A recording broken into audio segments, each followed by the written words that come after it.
আমরা বিভিন্ন ধরনের আর্থ্রাইটিস ডিসকাশন করি এখানে আমাদের আসলবাদ বডিতে প্রচুর জয়েন্টস রয়েছে।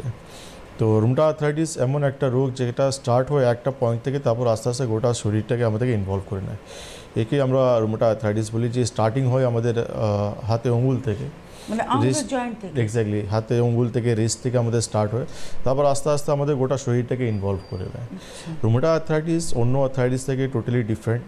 এই রোগটা এক জায়গায় বসে থাকে না, এই রোগটা গোটা শরীরে স্প্রেড করে সঙ্গে অন্য অন্য রোগটাকে আমাদের শরীরে ডেকে নিয়ে মানে আসে। ধরুন যদি অস্ট্রিও আর্থ্রাইটিস হয় সেটা শুধুমাত্র হাঁটুতে, তাই তো? হাঁটুতে দেখতে পাচ্ছি না, কিন্তু এটা যদি হয় এটা সারা শরীরেই ছড়িয়ে যেতে পারে। ছড়িয়ে যাবে, সঙ্গে অন্য রোগও আমাদের শরীরে নিয়ে আসবে। আচ্ছা, অন্য রোগ বলতে কোন কোন রোগকে? যেমন অস্টিও আর্থ্রাইটিস একটা রোগ আমাদের শরীরে নিয়ে আসতে পারে, আমাদের শরীরে হিমোগ্লোবিন কমিয়ে যেতে পারে, আমাদের হার্টে রুমেটায় হার্ট ডিজিজ বলে সমস্যা হয়ে যেতে মানে পারে। এটার সঙ্গে হিমোগ্লোবিনও কমের সম্পর্ক এক্স্যাক্টলি, কিভাবে? হিমোগ্লোবিন আমাদের কমে যায়। আচ্ছা, তো আমি এটাই এই জন্য বললাম যে এই রোগটা এমন একটা রোগ যে অন্য অন্য আর্থ্রাইটিস থেকে টোটালি ডিফারেন্ট। প্রপার টাইমে ট্রিটমেন্ট না করলে এটা একটা সময় পর আমাদের গোটা শরীরটাকে কিন্তু একটা রোগের বাড়ি করে দেয়। তো এটা এই রোগটার আসার পিছনে কি নির্দিষ্ট কোনো কারণ আছে নাকি না এটা বংশগত রোগ হতে পারে বা অন্য কোনো কারণে জিনে ছিল এরকম ব্যাপার? দেখুন, এই রোগটা হওয়ার কারণটা সবথেকে প্রথম যেটা আয়ুর্বেদ বলছে, আমাদের যখন শরীরে দোষগুলো ডিসব্যালেন্স হচ্ছে, শারীরিক দোষ যেটা আমাদের ওয়াইপিত কাফ, আর মানসিক দোষ যেটা রয়েছে আমাদের রজা এন্ড তামা। তো ন্যাচুরালি যখনই আমাদের শরীরে বাদ ডিসব্যালেন্স হয় তখন আমাদের শরীরে এই রোগগুলো তৈরি হয়। তো ইনডাইজেশন এখানে সবথেকে বড় একটা কারণ রয়েছে, সেই জন্য এই রোগটাকে আয়ুর্বেদে আমবাদ বলা হয়।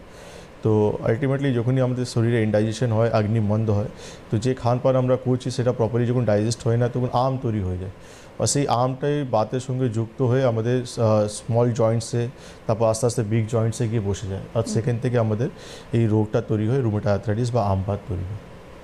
তো এই রোগটা যখন আসে আমাদের শরীরে নিশ্চয়ই কিছু সিমটমস থাকে। শুধুই কি জয়েন্ট পেন নাকি না এছাড়া আর অন্য কোনো সিমটমসও আসে? না, জয়েন্টস পেন তো একটা কারণ রয়েছে আমাদের। জয়েন্ট পেন মানে আর্থ্রাইটিস যখন সমস্যা হয়, পেন আমরা কমনলি দেখি।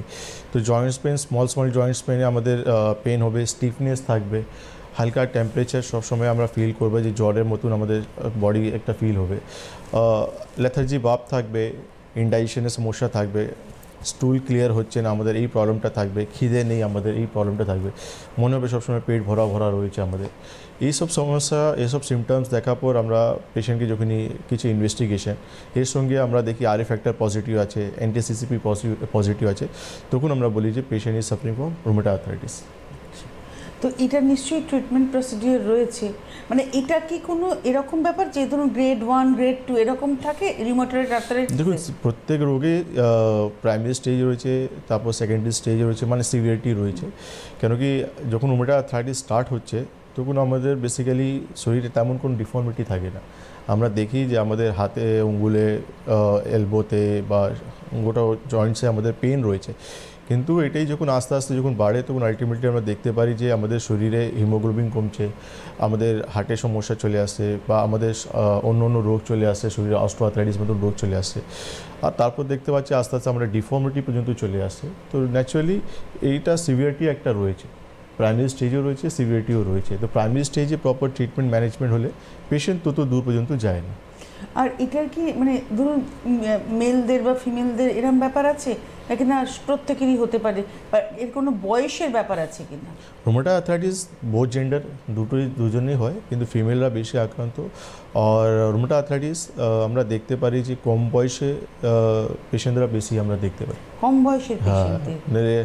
মহিলারা যারা 20, 18, 20, 22 এমন যে বয়সে রয়েছে, সেখানে আমরা বেসিক্যালি এটা দেখতে পাই। কেন আপনি বললেন না জেনেটিক কি কজ রয়েছে কিনা, জেনেটিকও একটা কজ হতে পারে। কেন কি আমরা যখন রোগের ব্যাপারে জানি না বা কি ভুল ভ্রান্ত লাইফ লিড করেছি সেটা আমরা যখন জানি না, তখন আমরা সেটা ক্যারি ফরওয়ার্ড করি আমাদের নেক্সট জেনারেশনকে। কেন কি ডায়াবেটিস হয়ে গেছে আর আমার নেক্সট জেনারেশনকে ডায়াবেটিস হবে এমন কিন্তু নেই। আমাকে তাকে এডুকেট করতে হবে, নিজেকে আমাদেরকে জানতে হবে কী কী ভুল লাইফ লিড করার জন্য আমার এই রোগটা হয়েছিল, তাকে সেই জায়গা থেকে আমাদেরকে বাঁচাতে হবে। তো এবার ধরুন এটার ট্রিটমেন্টে মানে কতদূর মানুষ সাকসেস পেতে পারেন? দেখুন, রুমেটা আর্থ্রাইটিসে আপনি প্রাইমারি থেকে যখন চিকিৎসা করবেন, ধরুন আপনার রোগটা ধরা পড়েছে, আপনি স্টার্ট করলেন ট্রিটমেন্ট, তো আপনি পুরোপুরি রোগটাকে আটকে দিতে পারেন, মানে কিওর হয়ে যেতে পারে পুরোপুরি। কেন কি আপনি যখন রোগ, আয়ুর্বেদ যেটা ডিফাইন করেছে যে আমবাত কী রোগ বা কীভাবে আমার শরীরে আসছে, কেন আয়ুর্বেদ সবসময় রোগকে পুরোপুরি ঠিক করার জন্যই বলছে। পুরো রোগ থেকে বেরিয়ে আসার জন্যই বলছি আপনাকে। এই জন্য আজকে নিদান, পরিবর্জন, শোধন আর সমান 3টে লাইন অফ ট্রিটমেন্ট রয়েছে। আয়ুর্বেদ বারবার বলছে ডিটক্সিফিকেশন করুন, বডি পরিষ্কার করুন। কেন? আয়ুর্বেদ বলছে যে আপনি এই রোগ থেকে পুরোপুরি ঠিক হতে পারেন। আমরা আসছি